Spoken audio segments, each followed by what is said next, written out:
Welcome to the MTC Report, the news behind the news with journalist Mark Taylor-Canfield. We offer you independent voices and underreported stories about topics you won't hear anywhere else. Join us as we delve into the deeper issues behind the news stories of the day on the MTC Report.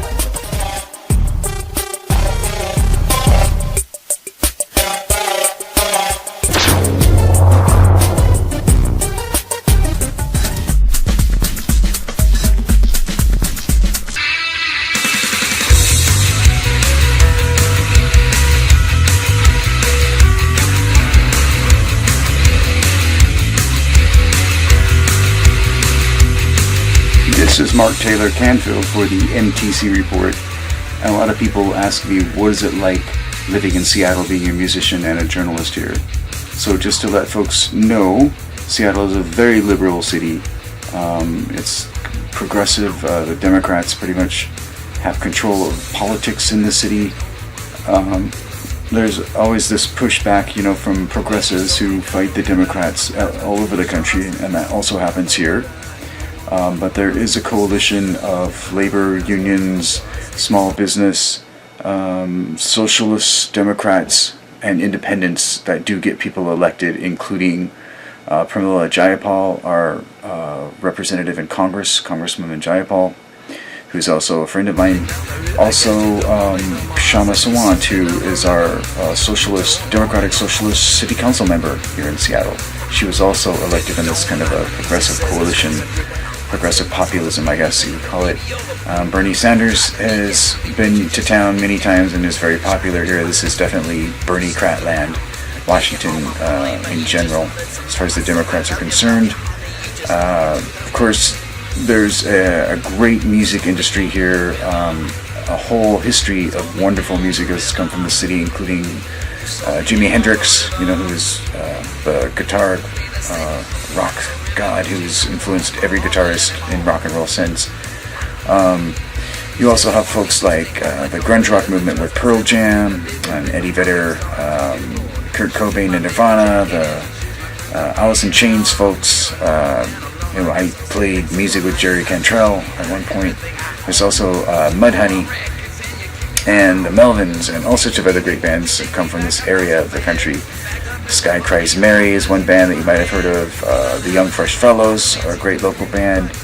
And then, the Macklemore, of course, is known all over the world. And Sir Mix-a-Lot is actually from here, the President of the United States of America.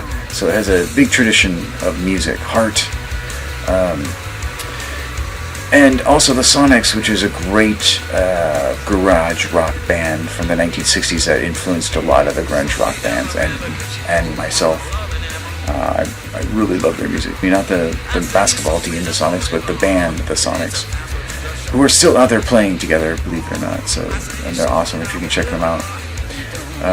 Along with the Melvins. There are some great venues in Seattle, too, to see live music, including Numos, the Showbox. There's the Showbox Soto. Also, the Crocodile is a long, venerable music club in Seattle. Partly owned by Peter Buck from REM at one point. I don't know if it still is. A lot of great clubs. El Corazon is still around, which used to be known as the Off-Ramp, and Graceland and many other incarnations. Shorty's, all sorts of great pubs and bars in Seattle that people like to check out. And, also a lot of great eclectic music these days. It's very eclectic, let's put it that way. As a musician living here, I can tell you that it's all over the board, and there's all sorts of different kinds of music, and a very lively local music scene. Our mayor, Jenny Durkin, and Governor Jay Inslee, also Congressman Jayapal, and our state attorney general, Bob Ferguson, have all been outspoken critics of the Trump administration and are sort of part of this national resistance to some of the more neo-fascist leanings of that administration. Seattle is a sanctuary city, and like I said, most of the local officials in government here are opposed to the large majority of the policies of the Trump administration.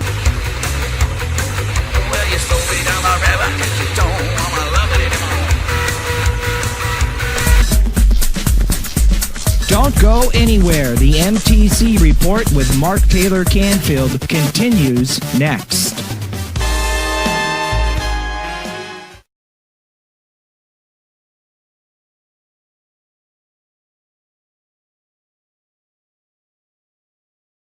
So what do you hope to accomplish here in Seattle on January 20th?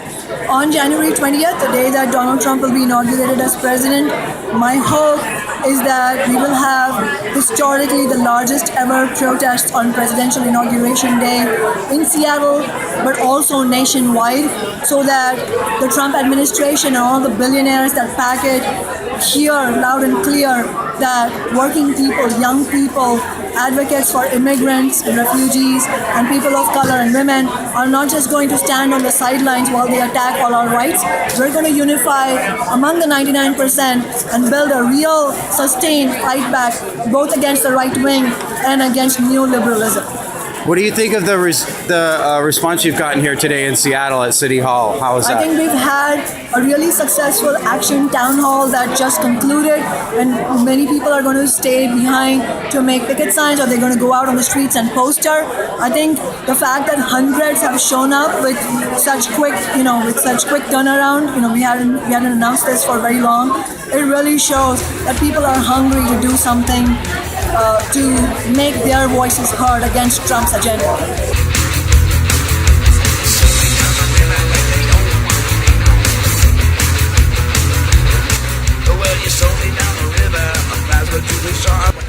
So marijuana, cannabis products are legal in Washington State.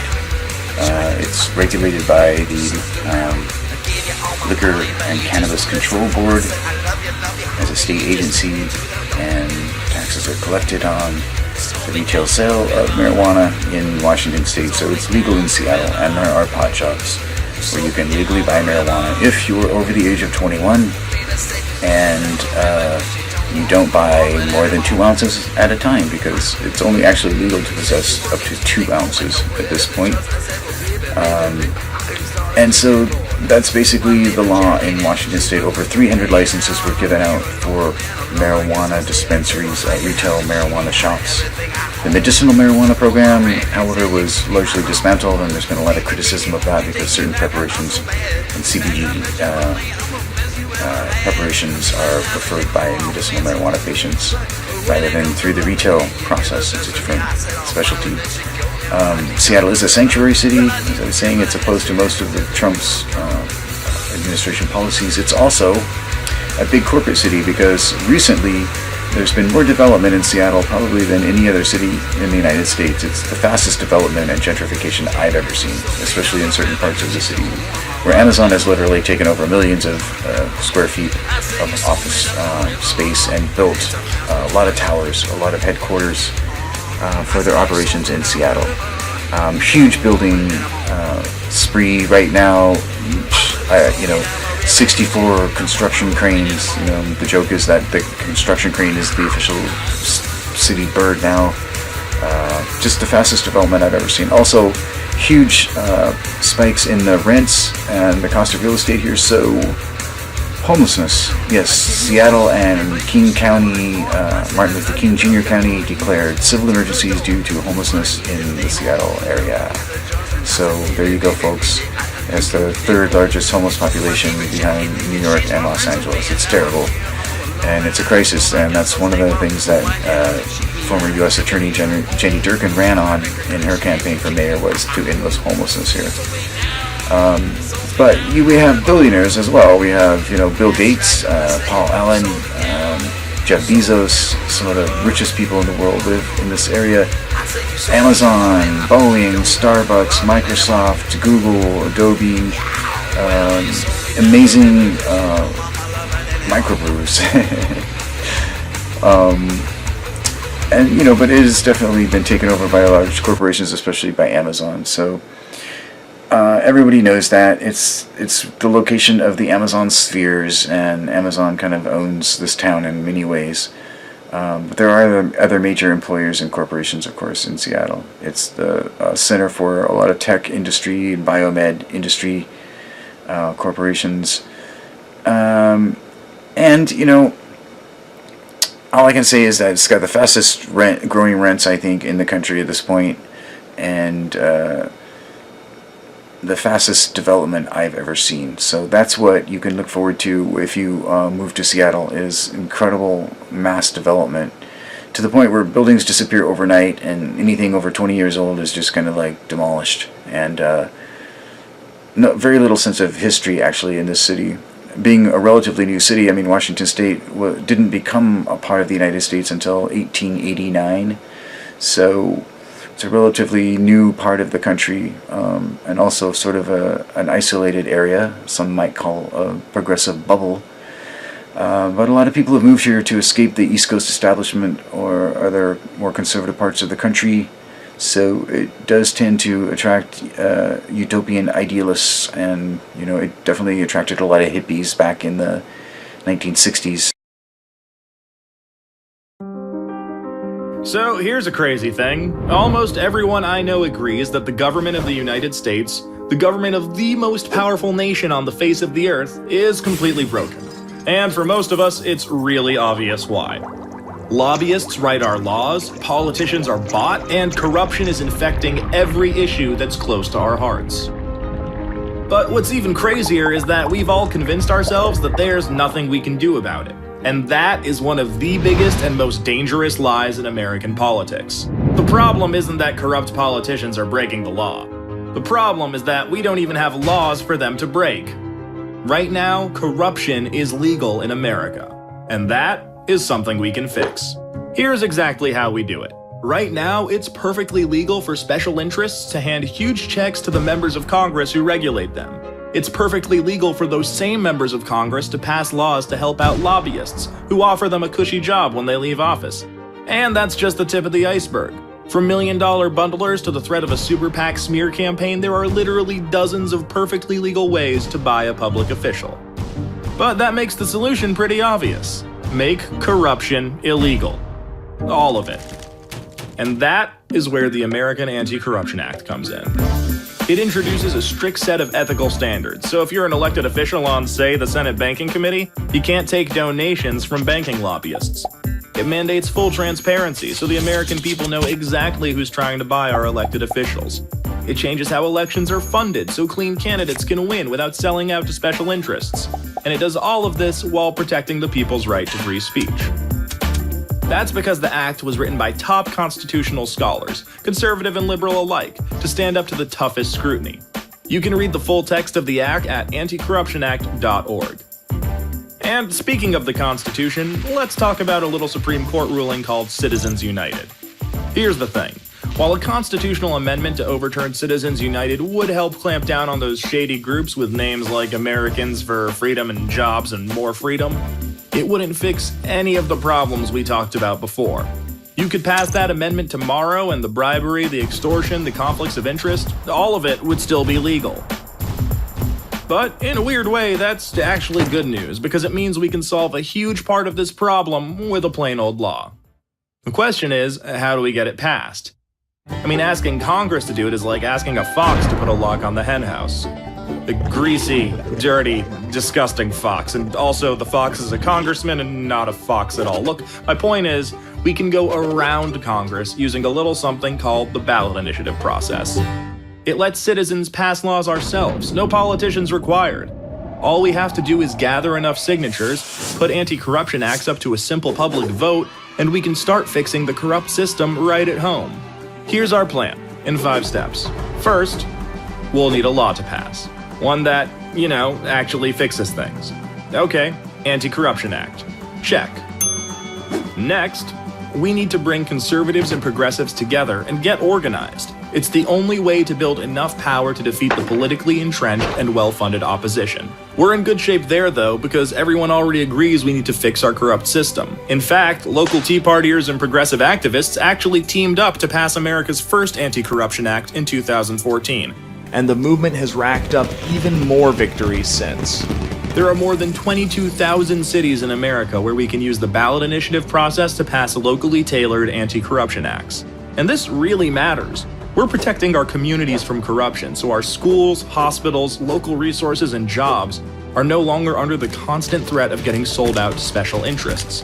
Plus, citywide initiatives and resolutions build momentum for the most powerful way we can go around Congress: passing anti-corruption acts in states. State acts not only clean up statewide corruption, they change how elections are funded so clean candidates can win office without selling out to special interests. That goes for federal candidates from that state too.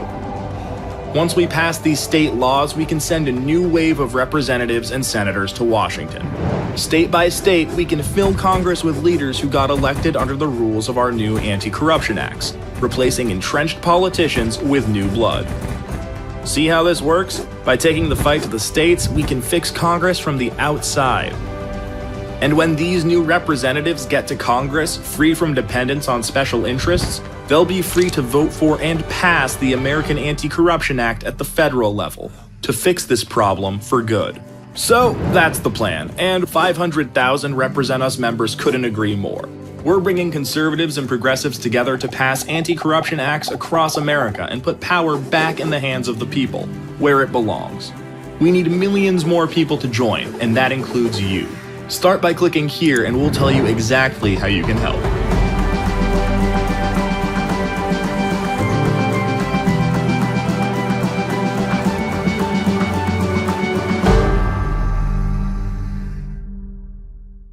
The Adventures of Bernie Sanders, episode number 3. Bernie versus the Pirates. Aye, mateys. Once upon a time, Bernie Sanders decided to search for the pirates. So he sailed his ship through treacherous waters, searching for the corporate pirates who brought danger and chaos. He finally found them one day on a private desert island where they were hoarding their precious gold. Pirates identified.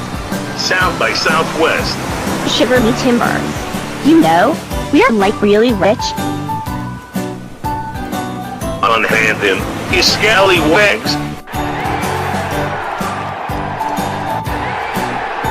He witnessed their evil deeds and swore he would defeat them. Soon a battle ensued between his crew and the corporate pirate raiders.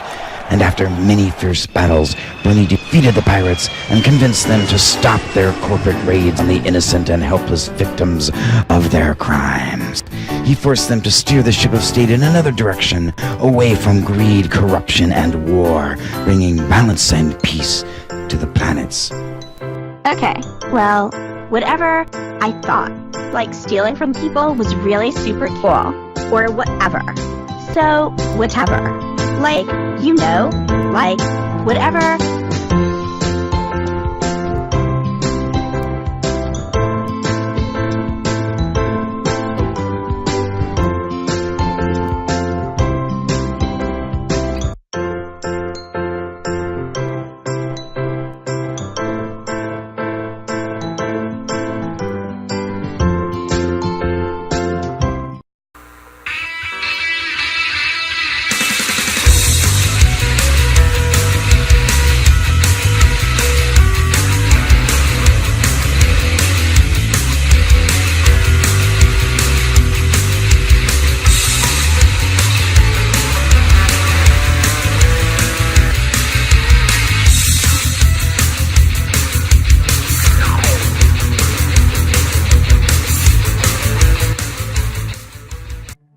For the last few years, I've had this sense that everything I learned as a kid about how America's government works is completely wrong. But I had no idea how bad things actually were until I saw this one graph. Researchers at Princeton University looked at more than 20 years worth of data to answer a pretty simple question. Does the government represent the people? Now, this is what they found. This axis here represents public support for any given idea. On the left, at 0%, are ideas that not a single American wants. On the right, at 100%, are ideas that everyone supports. This axis represents the likelihood of Congress passing a law that reflects any of these ideas, from a 0 to a 100% chance. On this graph, an ideal republic would look like this. If 50% of the public supports an idea, there's a 50% chance of it becoming law. If 80% of us support something, there's an 80% chance. You get the idea. Now, most Americans would probably agree that, with a few exceptions, we should be as close to this ideal as possible. Unfortunately, the way America actually works doesn't even come close. Take an idea that nobody supports, literally nobody, and it has about a 30% chance of becoming federal law. Now, take an incredibly popular idea, the most popular idea this country has ever seen, and there's also about a 30% chance of it becoming law. This means that the number of American voters for or against any idea has no impact on the likelihood that Congress will make it law. Put another way, and I'm just going to quote the Princeton study directly here, the preferences of the average American appear to have only a minuscule, near zero, statistically non-significant impact upon public policy. So if you've ever felt like your opinion doesn't matter and that the government doesn't really care what you think, well, you're right. But there's a catch. This flat line only accounts for the bottom 90% of income earners in America. Economic elites, business interests, people who can afford lobbyists, they get their own line. Look at how much closer their line is to the ideal. When they want something, the government is much more likely to do it. And when they don't, they have the power to completely block it from happening, no matter how much the rest of the country supports it. They get what they want, and guess who ends up paying for it?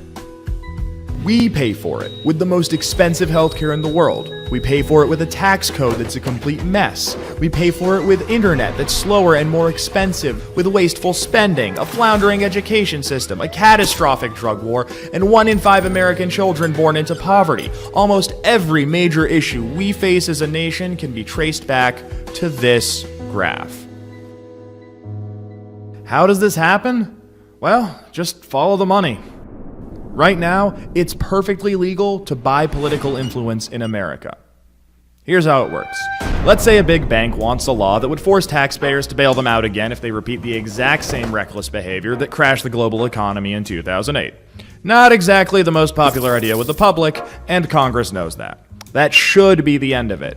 But that's where the money comes in. It's perfectly legal for our bank to hire a team of lobbyists whose entire job is to make sure that the government gives the bank what it wants. Then those lobbyists can track down members of Congress who regulate banks and help raise a ton of money for their re-election campaigns. It's perfectly legal for those lobbyists to offer those same politicians million-dollar jobs at their lobbying firm. Then, those lobbyists can literally write the language of this new bailout law themselves and hand it off to the politician they just buttered up with campaign money and lucrative job offers. And it's perfectly legal for those politicians to take the lobbyist-written language and sneak it through Congress at the last second. So now you've got a law that greatly benefits the banks, and the whole process can start over. This is how a bill becomes a law. A special interest hires some lobbyists, those lobbyists collect campaign contributions, offer jobs, and then write the laws that Congress then passes to help those same special interests. This happens every day on every single issue with politicians of both parties. In the last 5 years alone, the 200 most politically active companies in the United States spent $5.8 billion influencing your government. Those same companies got $4.4 trillion in taxpayer support. And that's trillion, with a T. And that's just the top 200 companies. Never mind every other special interest, every union, every trade association, and every billionaire. Every single one of them can use their money to buy political influence. You know, there's this idea out there that this only became a problem after the Supreme Court's Citizens United decision in 2010. But the data goes back almost 40 years, and the results are clear. Corruption is legal in America. And as long as it is, anyone who can spend money to buy political influence will. The solution here isn't rocket science. Make corruption illegal. We already know Congress won't do it. I mean, one look at this chart will tell you that. What we need is a plan that lets us go around Congress and do what the American people do best. Fix this mess ourselves. Well, good news. We have that plan and it's already working. Now that we've got the problem covered, let us show you how to be part of the solution.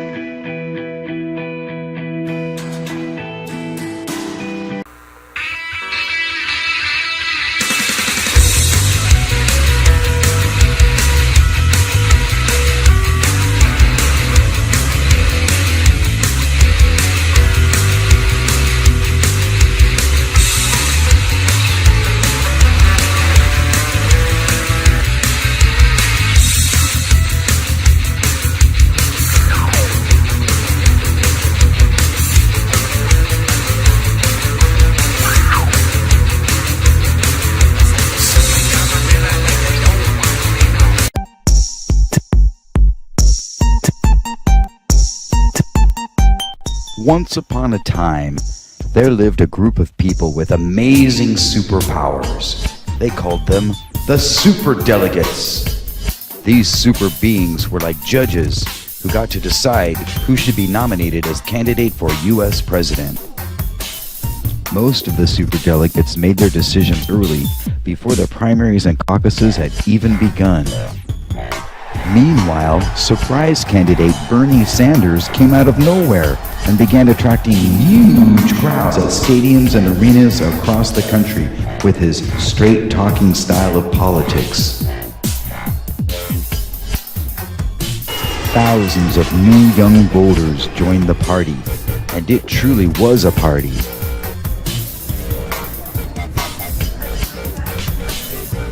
Finally, one day Bernie explained to the super delegates that he's a superhero with amazing superpowers to recruit new independents to the party.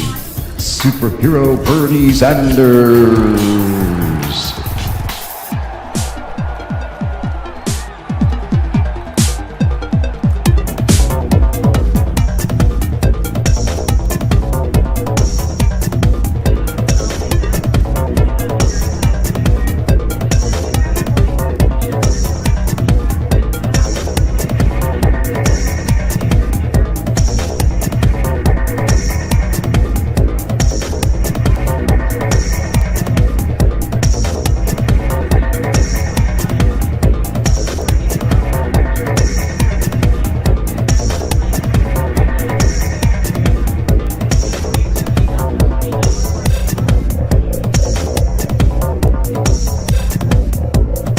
Welcome back to Hardball. From his humble beginnings in rural Georgia to the highest office in the land, Jimmy Carter's story is as remarkable as it is unlikely. His victory in 1976 was the result of character and timing. His earnest campaign vow to never tell a lie struck a nerve with an electorate still reeling with distrust after Watergate. Yet, as Carter himself would point out, his 4 years as president represents a fraction of the very long career that he has shaped his outlook on politics. Now he's out with his 29th book, A Full Life. It's Carter's appraisal of his achievements over 9 decades, as well as the lessons he learned when he fell short. I'm joined right now by the author himself, former President Jimmy Carter. Mr. President, sir, I'm glad to have you on this show. Is it still possible? You write in your book the old story of how one guy can go out there with a lot of character and say, I'm Jimmy Carter, I'm running for president, with not a ton of money, retailing it person to person out there in Iowa. Can a person, man or woman, Democrat or Republican, still get elected the absolutely clean way without the big bucks and the super PACs? No. Well, no, that's a good all. answer. Well, it's impossible now. I think the whole democratic process in America has been subverted by the massive influx of money brought about by the stupid ruling of Citizens United. Yeah. And now I don't think anyone can hope to get the Democratic or Republican nomination unless they're able to raise, say, $200 million or more. When I ran against Gerald Ford, who was an incumbent president, he and I raised zero as far as contributions were concerned. We just used a $1 per person checkoff, and that was done until through the 2004 election. And it was after that that people began to cry for money, and donors were willing to give as an investment for the benefit, their own benefit in the future. And of course, the Supreme Court has been the main culprit, I think, in subverting this our democratic system in this way.